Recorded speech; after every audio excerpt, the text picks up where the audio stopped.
sertamu.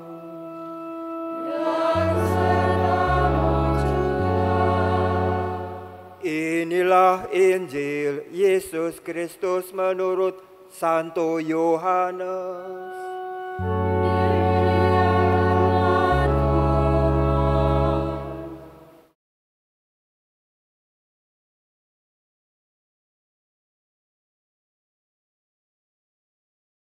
Bab 3 ayat 14 sampai 21. Sekali peristiwa, Yesus berkata kepada Nikodemus yang datang kepadanya pada waktu malam, "Sama seperti Musa meninggikan ular di padang gurun, demikian juga Putra Manusia harus ditinggikan, supaya setiap orang yang percaya kepadanya beroleh hidup yang kekal. Karena Allah begitu mengasihi dunia ini, sehingga Dia telah mengaruniakan Putranya yang tunggal, supaya setiap orang yang percaya kepadanya tidak binasa, melainkan beroleh hidup yang kekal. Sebab Allah mengutus Putranya ke dalam dunia bukan untuk menghakimi dunia, melainkan supaya dunia diselamatkan melalui Dia. Siapa saja yang percaya kepadanya, ia tidak akan dihukum. Siapa saja yang tidak percaya, ia telah berada di bawah hukuman. Sebab ia tidak percaya dalam nama Putra Tunggal Allah. Inilah hukuman itu. Terang telah datang ke dalam dunia, tetapi manusia lebih menyukai kegelapan daripada terang. Sebab perbuatan mereka jahat.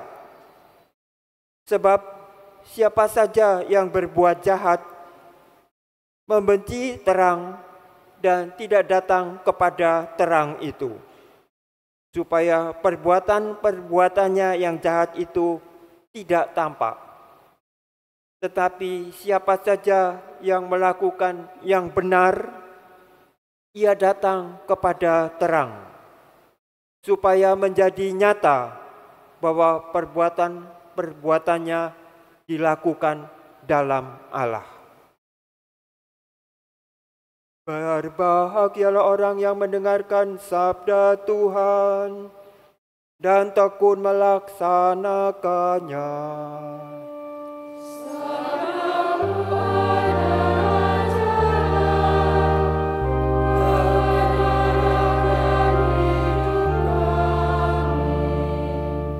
Semoga oleh sabda Tuhan diteguhkanlah iman kita.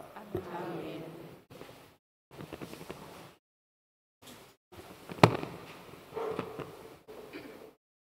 Terang telah datang ke dalam dunia ini. Saya lebih suka mengatakan terang, karena terang itu sesuatu yang membuat orang dapat melihat. Ada yang memakai kata cahaya.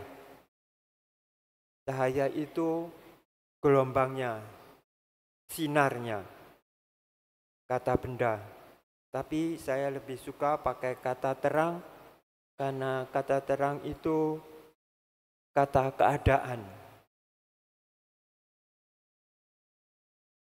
Manusia itu hidup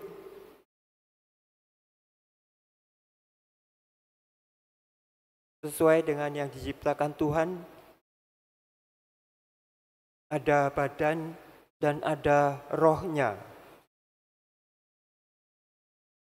Roh itu tidak tampak, tapi manusia digerakkan oleh roh.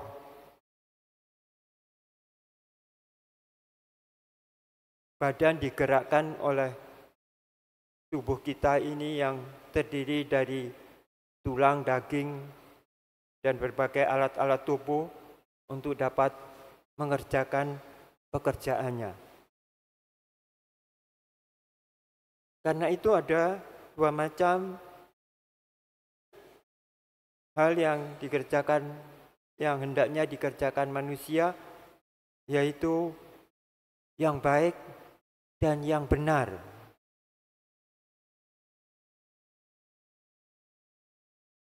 Ada badan yang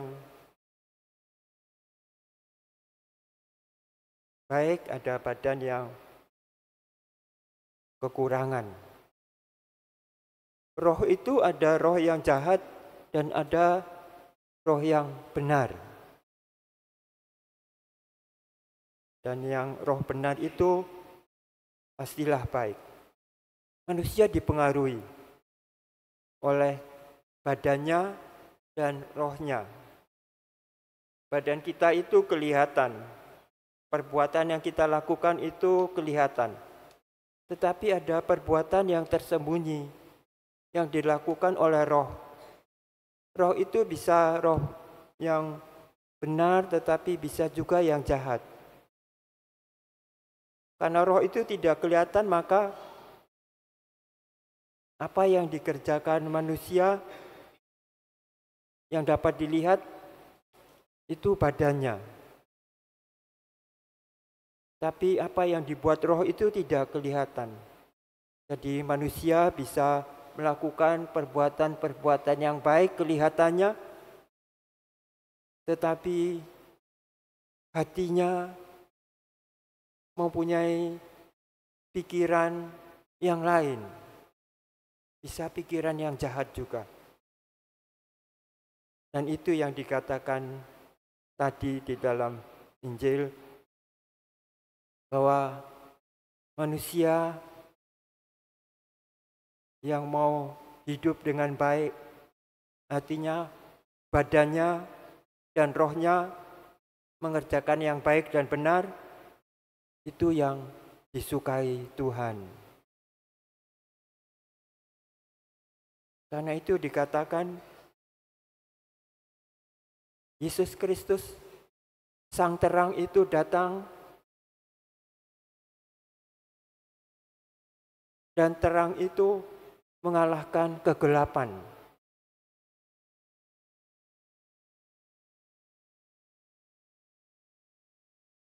Terang itu, barang siapa percaya kepada terang itu, sabda Yesus Kristus Tuhan kita itu adalah terang. Sang sabda adalah terang, kata Yohanes. Dan terang itu telah datang ke dunia. Barang siapa percaya kepadanya akan memperoleh hidup yang kekal. Tetapi barang siapa tidak percaya kepadanya akan dihukum.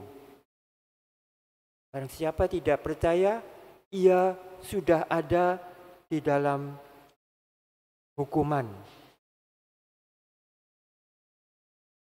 Karena orang yang jahat itu berada di dalam kegelapan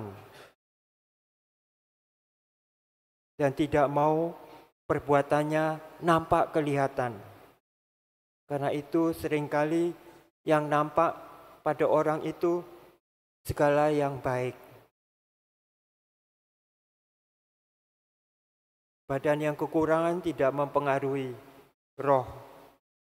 Setiap orang dikehendaki oleh Tuhan Yesus Kristus untuk memperoleh terang itu. Karena itu begitu besar kasih Allah kepada manusia,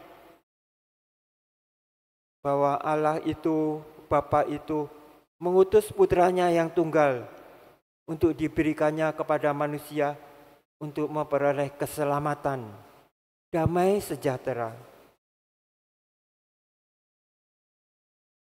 Damai sejahtera itu yang membawa ketenangan, keberanian untuk melakukan segala sesuatu bukan untuk dirinya sendiri. Kejahatan itu terutama timbul karena egoisme, artinya keakuan. Hanya kehendakku yang harus terpenuhi. Tetapi Kristus datang itu dengan pengorbanan dirinya sendiri. Mengorbankan dirinya sendiri bukan untuk kepentingannya sendiri, tetapi untuk keselamatan umat manusia seluruhnya, termasuk kita-kita ini. Karena itu, Bapa itu menghadiahkan karunia rahmat-Nya kepada yang percaya kepada Putra Tunggal Allah ini akan memperoleh kehidupan kekal. Tetapi orang yang suka kepada kegelapan tidak suka datang kepada terang. Dan karena itu selalu perbuatannya itu selalu di dalam kegelapan. Tidak mau kelihatan. Disembunyikannya di dalam hatinya. Karena itu begitu besar dalam diri manusia itu terjadi selalu pertentangan antara badan dan roh ini. Badan itu mau memperlihatkan yang kebaik-baik. Tetapi hati dan yang dipunyai oleh roh itu, kalau hatinya benar dan baik, maka selalu berjalan di jalan yang terang. Perbuatannya itu diperlihatkannya supaya terang itu sampai kepada sesamanya. Dan karena itu, seperti Yesus Kristus sendiri berkata kepada kita, barang siapa mau mengikuti aku, panggullah salibmu dan ikuti aku. Salib itu artinya pengorbanan, di mana kita semua itu diberi kesempatan untuk mendapatkan terang itu. Terang yang mengalahkan kegelapan di dalam diri kita. Manusia itu selalu bertempur di dalam hatinya. Si jahat iblis itu selalu menggoda kita. Karena itu kita tahu bagaimana godaan iblis itu kepada Yesus. Buatlah batu ini menjadi roti. Nyaman, dia bisa, tetapi Yesus Kristus tidak mau.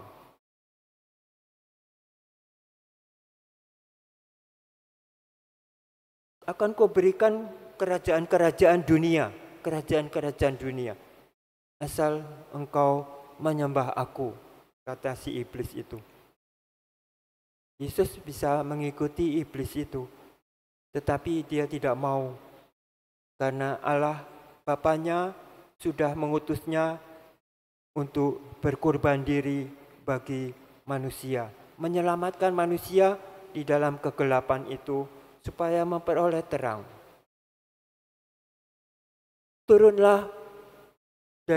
Terjunlah dari hubungan bait Allah itu, malaikat-malaikat akan datang menolong engkau. Yesus mengatakan, jangan cobai Tuhan Allahmu. Kita ini sering mencobai Tuhan Allah, tanpa kita merasa, kita ini yang tahu, yang benar, dan yang pandai, yang cerdas. Lalu kita berbuat sesuka hati kita. Artinya kalau hati kita ini menghendaki itu terlaksana. Itu juga kekuatan si iblis itu dalam diri manusia. Karena itu hari ini bergembiralah. Karena kepada kita dikabarkan bahwa Kristus Yesus Tuhan kita itu datang ke dunia untuk kita. Untuk membebaskan kita dari kegelapan dan supaya kita berada dalam terangnya dan akan diberikan hidup yang kekal. Hidup yang kekal itu selalu diucapkan oleh Yohanes pengarang Injil ini. Kalau Matius itu mengatakan kerajaan surga akan diberikan kepada kita. Ingat sabda bahagia itu. Atau kalau Lukas mengatakan kerajaan Allah. Allah yang ingin mendapatkan hati manusia, roh manusia itu. Karena itu mari kita dengan berani memilih. Karena kalau kita suka kegelapan, kita itu sering jatuh ke dalam keraguan-raguan. Tetapi kalau kita memilih kebenaran dan kebaikan Allah, maka kita pun akan berjalan di dalam ketetapan hati untuk mengikuti Yesus Kristus. Pengorbanan bagi keselamatan. Kita diajak untuk berbagi dengan Yesus itu untuk keselamatan dunia ini. Kalau kita mulai mempergunakan roh kita untuk Yesus Kristus, maka itu akan menyebar kemana-mana. Supaya dunia yang kacau, ribut terus, perang terus, berselisih terus, saling mengutuk, itu menjadi sadar bahwa keinginan mereka itu akan kehendak diri sendiri yang terpenuhi tidak akan terpenuhi. Bahwa mereka itu berjuang sia-sia. Bahkan hukuman Allah itu sudah nampak dalam diri mereka. Karena itu mari kita menyelamatkan dunia ini dengan perbuatan-perbuatan roh. Agar roh yang kudus dari Allah itu menguasai diri kita. Bukan lagi roh jahat, iblis itu. Karena itu mari kita berjuang bersama-sama supaya kita menjadi gereja yang satu. Gereja yang satu, yang kudus, yang terutus, yang membawa atas nama Allah dalam perbuatan-perbuatan hidup kita. Amin.